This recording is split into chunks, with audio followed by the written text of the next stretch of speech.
नमस्कार दोस्तों, welcome back to the channel.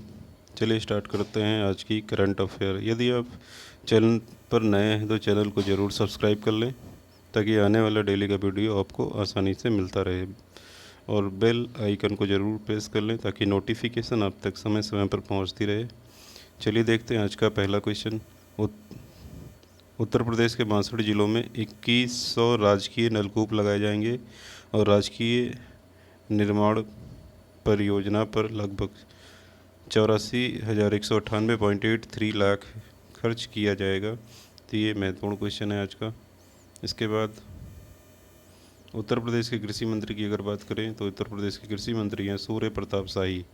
देश में सबसे ज़्यादा नलकूप, ये बार बार एग्जाम में पूछा जाता है कि देश में सबसे ज़्यादा नलकूप किस राज्य में है, तो सबसे ज़्यादा जो नलकूप से सिंचाई होती है वो उत्तर प्रदेश में होती है। तो महत्वपूर्ण क्वेश्चन है ये। इसके बाद सबसे ज़्यादा आलू का उत्पादन भी करता है उत्तर प्रदेश, और सबसे ज़्यादा गन्ने का उत्पादन भी उत्तर प्रदेश ही करता है।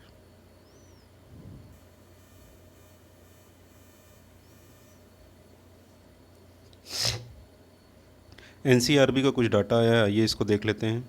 NCRB national crime record bureau, जिसे इंग्लिश में कहते हैं और हिंदी में कहा जाता है राष्ट्रीय अपराध रिकॉर्ड ब्यूरो, इसने अपने ताज़ा रिपोर्ट में बताया कि सबसे असुरक्षित इसने कहा सबसे असुरक्षित जो है वो दिल्ली है। असुरक्षित जगह दिल्ली है। सबसे ज़्यादा दुष्कर्म की घटनाएं दिल्ली में होती हैं, तो इस हिसाब से अगर देखा जाए तो सबसे असुरक्षित दिल्ली को माना है एनसीआरबी ने।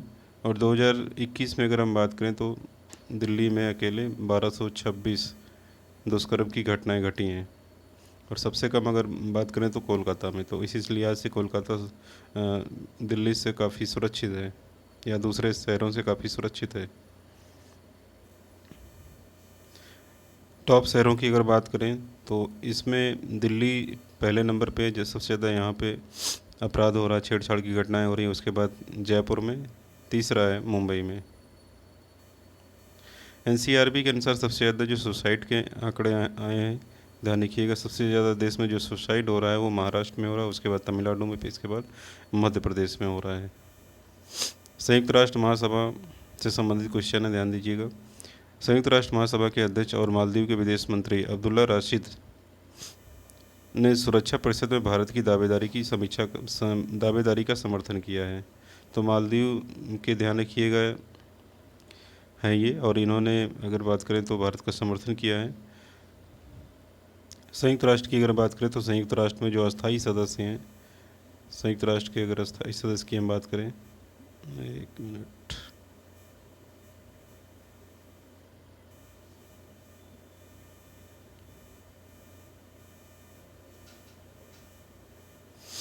संयुक्त राष्ट्र के अस्थायी सदस्य की अगर हम बात करें तो अमेरिका, रूस, ब्रिटेन, फ्रांस और चीन है। ये जो चार देश हैं, अमेरिका, रूस, ब्रिटेन और फ्रांस, ये तो भारत के समर्थन में रहते हैं कि भारत भी इसका अस्थायी मेंबर बने। लेकिन सबसे ज़्यादा जो अड़ंगा लगाता है वो चाइना जो है इस पर रोक लगा देता है, हमेशा विरोध में रहता है। आइए जान लेते हैं मालदीव के बारे में थोड़ा सा। मालदीव संसद के स्पीकर की अभी हाल ही में भारत की यात्रा हुई, और इनका नाम है मोहम्मद नशीद ने भारत की यात्रा करी।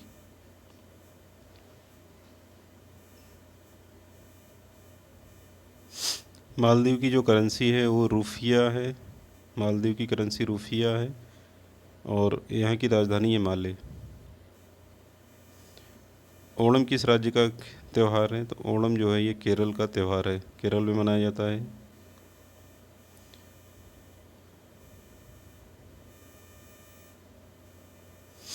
भारत दुनिया का थर्ड सबसे बड़ा कार उत्पादक देश बन गया है। महत्वपूर्ण क्वेश्चन है, और भारतीय अर्थव्यवस्था के हिसाब से भी ये महत्वपूर्ण है। दुनिया में सबसे ज़्यादा कार का उत्पादन जो है वो भारत कर, मतलब उत्पादन में भारत तीसरे नंबर पे हो गया है। और अगर हम 2021 के आंकड़े देखें तो सबसे ज़्यादा कार उत्पादक जो देश हैं, चीन जो है, चीन में 2.14 करोड़ कार का उत्पादन हुआ। जापान में 66.19 लाख कार का उत्पादन हुआ, और भारत में 36.31 लाख कार का उत्पादन हुआ। इसके बाद आता है कोरिया, मतलब साउथ कोरिया, दक्षिण कोरिया। दुनिया की 10वीं सबसे बड़ी अर्थव्यवस्था है दक्षिण कोरिया, 31.62 लाख यहाँ पे कार का उत्पादन हुआ। इसके बाद आता है जर्मनी का नंबर। तो जर्मनी में 30.96 लाख कार का उत्पादन हुआ। कार के उत्पादन में अगर हम बात करें तो इस समय भारत का जो है तीसरा स्थान है, और दुनिया में सबसे ज़्यादा जो कार उत्पादित करता है वो है चाइना।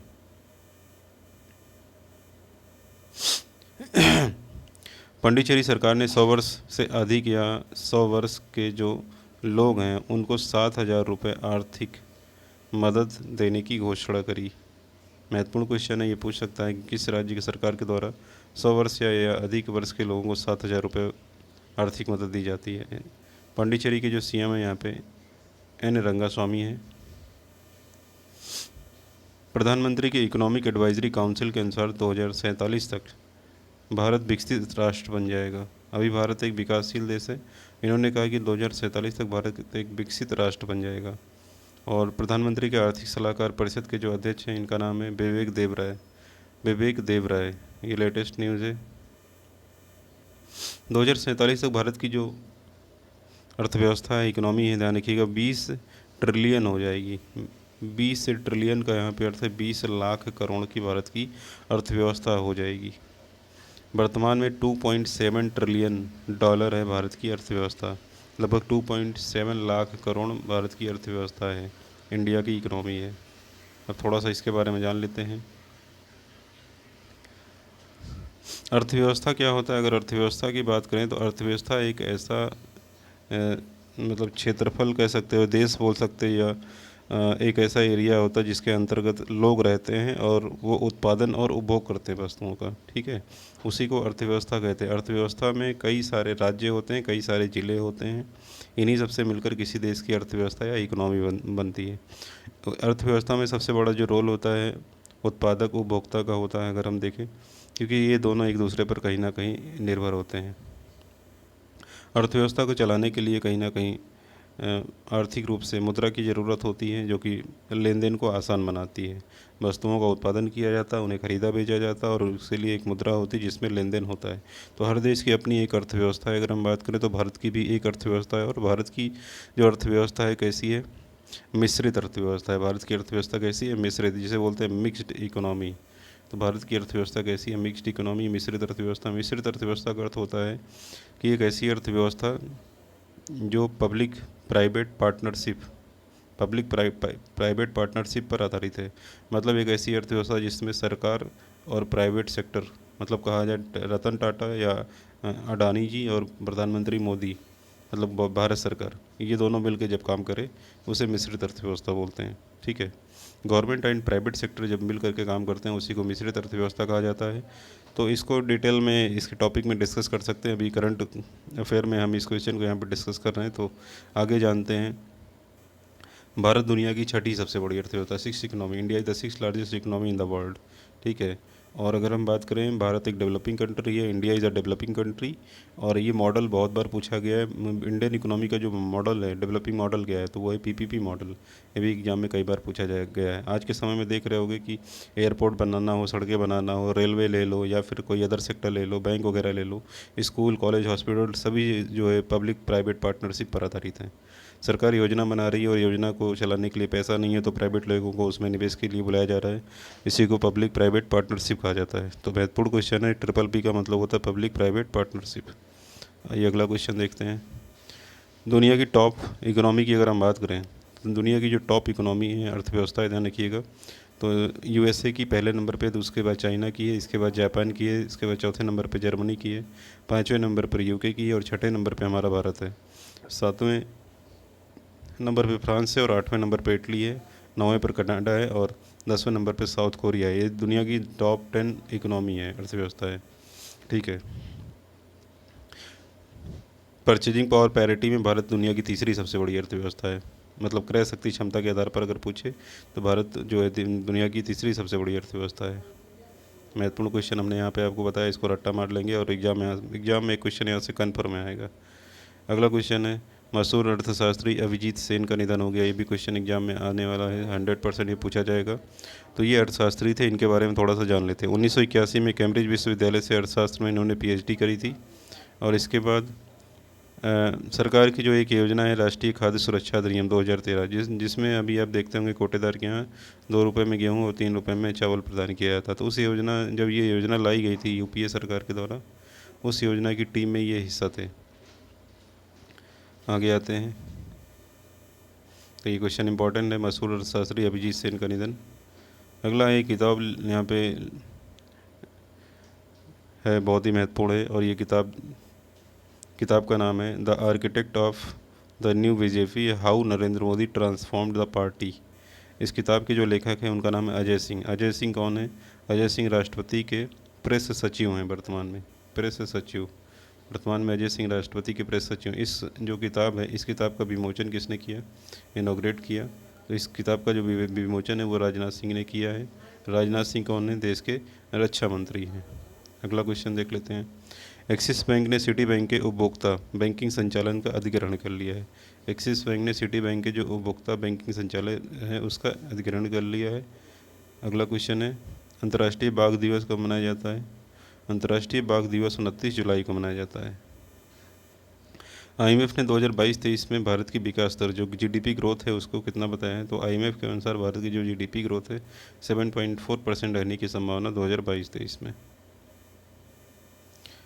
आईसीसी महिला क्रिकेट विश्व कप 2025 का आयोजन कहाँ पे होगा? तो आईसीसी महिला क्रिकेट विश्व कप 2025 का आयोजन भारत में किया जाएगा। महत्वपूर्ण क्वेश्चन है ये।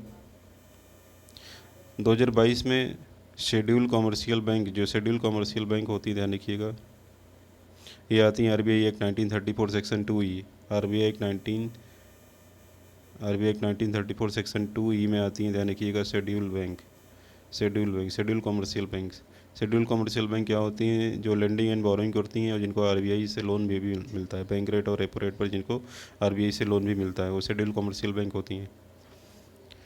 तो शेड्यूल कॉमर्शियल बैंक का जो ग्रॉस एनपीए का मतलब होता है नॉन परफॉर्मिंग एसेट्स, वो कितना हो चुका है? 7.5 लाख करोड़ एनपीए को मैं अपनी क्लास में पढ़ाता था mostly. NPA non performing assets क्या होता है? जब कोई बैंक, ध्यान रखिएगा, जब किसी बैंक को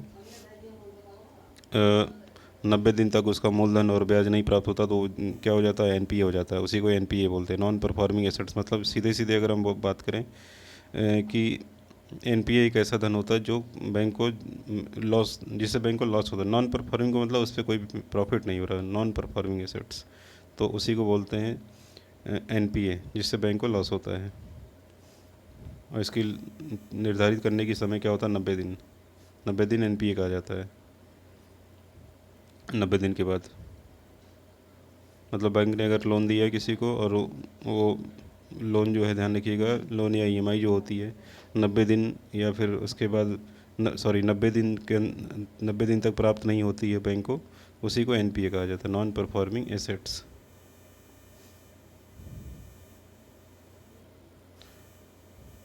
छत्तीसवां राष्ट्रीय खेल 2022 कहाँ पे होगा? तो 36वां राष्ट्रीय खेल 2022 में होगा गुजरात में। इसका लोगो क्या है? शेर। भारत में कुल कितने रामसर साइट हो गए हैं? भारत में रामसर साइट की संख्या अभी हो गई है, पहले 49 थी, अभी बढ़ करके कितनी हो गई? 54। भारत में कुल रामसर साइट की संख्या हो चुकी है 54।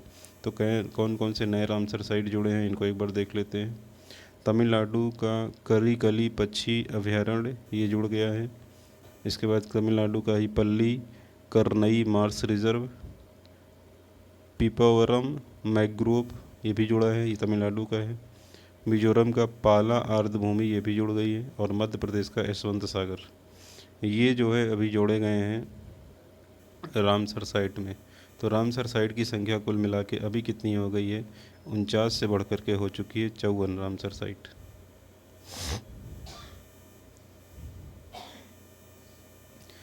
एक क्वेश्चन और देख लेते हैं। गिफ्ट सिटी कहाँ पे है? तो गिफ्ट सिटी कहाँ पे है? गुजरात में। गिफ्ट सिटी लॉन्च करने वाला है India international bullion exchange launch करेगा, ठीक है। तो गिफ्ट सिटी बहुत ही महत्वपूर्ण क्वेश्चन है, ये है कहाँ पे? गुजरात में है। और ये लॉन्च करेगा IIBX, India international bullion exchange, ठीक है। तो स्टॉक एक्सचेंज, जैसे कि आपको पता होगा भारत में स्टॉक एक्सचेंज कितने हैं, तो भारत में जो मेन है, ध्यान रखिएगा, BSE और NSE, BSE और NSE। बॉम्बे स्टॉक एक्सचेंज और national stock exchange. Stock exchange क्या होता है? जहाँ पर शेयर की ट्रेडिंग होती है, शेयर खरीदे बेचे जाते हैं, उसी को स्टॉक एक्सचेंज बोलते हैं। और स्टॉक एक्सचेंज किसकी निगरानी में काम करते हैं? SEBI. SEBI security exchange board of India, जो कि कहाँ पे है? मुंबई में है। स्टॉक एक्सचेंज या फिर शेयर खरीदने बेचने के लिए कौन से अकाउंट की ज़रूरत होती है? उसे बोलते हैं demat account. Demat. Demat का पूरा नाम क्या होता है? डीमैट्रलाइजेशन। डीमैट्रलाइजेशन। डीमैट अकाउंट कहाँ पे खुलता है? डीमैट अकाउंट आप किसी भी बैंक में खोल सकते हो जो इस तरीके की सुविधा देती है। मतलब mostly commercial bank demat account खोलने की सुविधा देती है, डीमैट अकाउंट खोलती हैं।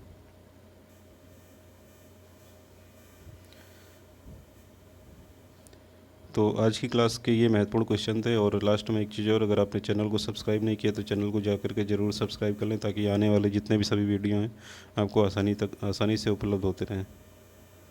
तो इस क्लास में इतना ही। Thank you.